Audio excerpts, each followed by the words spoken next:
بلفة جلاش بقى النهاردة عملنا أحلى فطيرة معايا.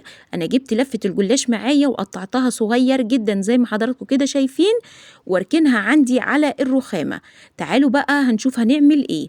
عندي هنا لحمة متعصجة وكمان خليط من اللبن أنا بعمله معايا كوبايتين معيار كوباية الشاي من اللبن بنزل بيهم مع واحدة من البيض، وكمان معلقة صغيرة من كل حاجة، الفلفل الأسمر، مرقة الدجاج، وشوية من الملح، وكمان معلقة صغيرة من الزعتر على الروزماري الأعشاب. بدوبهم كويس جدا. أنا حاسة الخليط عندي شوية مش هيكفي، بروح حاطة كمان كوباية من اللبن معايا واركنهم عندي على جنب. أجهز بقى عندي الصينية أفرد فيها معلقة كبيرة من السمنة ما شاء الله، وأقسم عندي الجلاش نصين ما شاء الله. ادي شايفين حضراتكم انا فردت هنا السمنه، اروح بقى جايبه نص كميه الجلاش واسقيها معايا من خليط الحليب، بيخليها كده طري وجوسي وحاجه كده روعه ما شاء الله.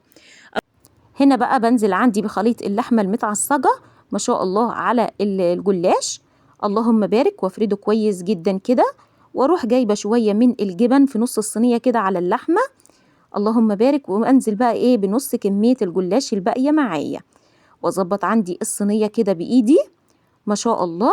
وهنا بقى الخليط التسقيه معايا اللي انا بسقي بيه الجلاش انزل بيه كله كده معايا ما شاء الله.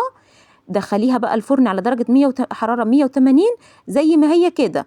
بس انا هنا بقى ايه زودت بقى عندي فلفل شرائح وطماطم كمان شرائح كده بتديها شكل جميل جدا ما شاء الله. وبروح جايبه بقى ايه شويه كده من الجبن ما شاء الله تسيح بقى معاكي كده وبتبقى خطيرة. هي ما بتاخدش اي وقت خالص في الفرن، تلت ساعة وبتلاقيها استوت كده ما شاء الله وطالعة زي العسل زي ما حضراتكم كده شايفين.